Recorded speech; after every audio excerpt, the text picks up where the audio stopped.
just signed wide receivers who also weren't in the game. Cole Beasley retired, and T.Y. Hilton hasn't played, and so clearly they were in the market. It wasn't just a sham. They were looking to add some wide receiver depth, and once they heard that, they were probably like, all right, so let's look around, and they just decided on these two guys. So who's the former Giants player that There's more to it than that, though. Who are the Giants? Do you think it's David Tyree they're going to sign today? Because the way this is going, like the Giants are going to sign somebody as well too. Who are we looking at here? Boy. I don't know who they signed, but it's not going to be Odell Beckham Jr. What about Mark Ingram's dad, the original Mark Ingram? Is that a possibility? Okay. I'm just saying, like, if we're going to go former Giants wide receivers, Wow. I mean, Maybe Victor Cruz. it's a great call. He's not too far removed. That's a great call. Maybe Amani Toomer. Yeah. I don't know. All that stuff makes sense.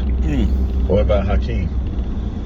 Your boy Plaxico. Hakeem's dream. Yeah, Plaxico. Good morning, good people. Marco's here, and as always, I want to say thank you all for watching, commenting, subscribing, and being part of the Joe P. Sports Report. Without you guys, as well as you ladies, you know that this literally does not work. I'm on the way down the country here, getting some work and stuff done, and we have breaking news. Now, we know we signed T.Y. Hilton yesterday.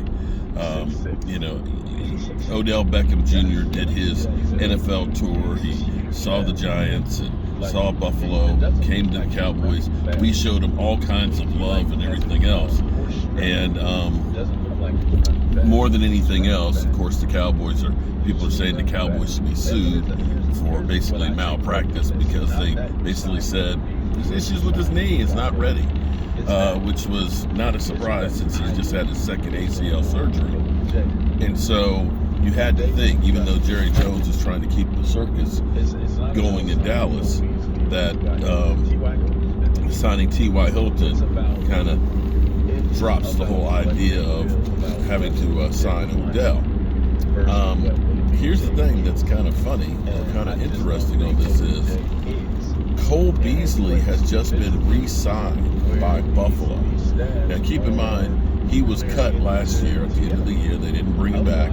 He went to Tampa Bay and played there with Tom Brady for one game and then said, I'm out. And so he is going back to Buffalo.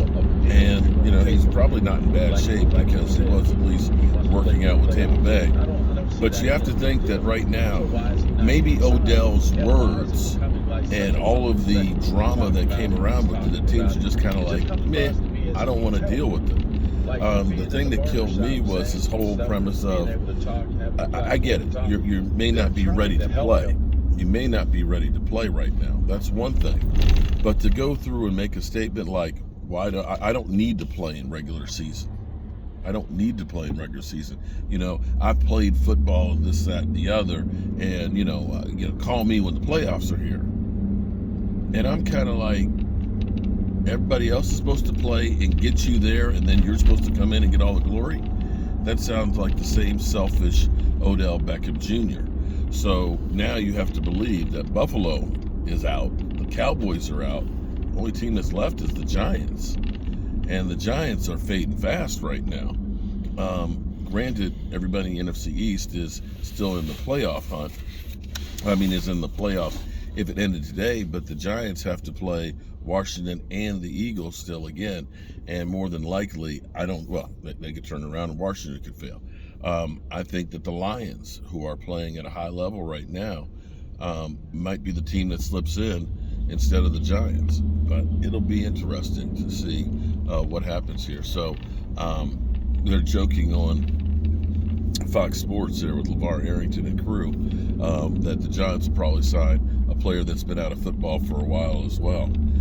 The final thing I want to sit here and see, and it'll be in about an hour, is the Skip Bayless and Shannon Sharp situation.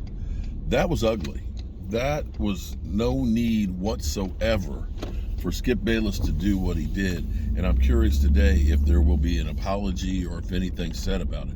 I'm betting that there's not, because in the past when Skip Bayless has said some crazy stuff like about Dak Prescott and mental health issues and him dealing with it, It was basically, what I couldn't even believe that he even said this. He's like, I don't want my quarterback to be out there, and defense just said, are you going to cry like a baby and be weak? And it's just like, dude, your takes are way, way off the mark. And to say, Shannon Sharpe, who's got 3 Super Bowl rings and is a Pro Football Hall of Famer, that you're just jealous because Tom Brady was a better player than you were. Sorry. Totally different positions here that we're talking about playing. And longevity-wise and being a tight end, the abuse that you take as a player is not the same as what Tom Brady didn't even get the pressure that most quarterbacks did. You compare to what happened in the 70s and the 80s and things, the abuse the quarterbacks took. Tom Brady was getting hit like that, he wouldn't be playing until he was 45. So I'm going to be definitely listening going down the road to see what happens on that one, because that really was a train wreck. Got to grab some doors, hit the road.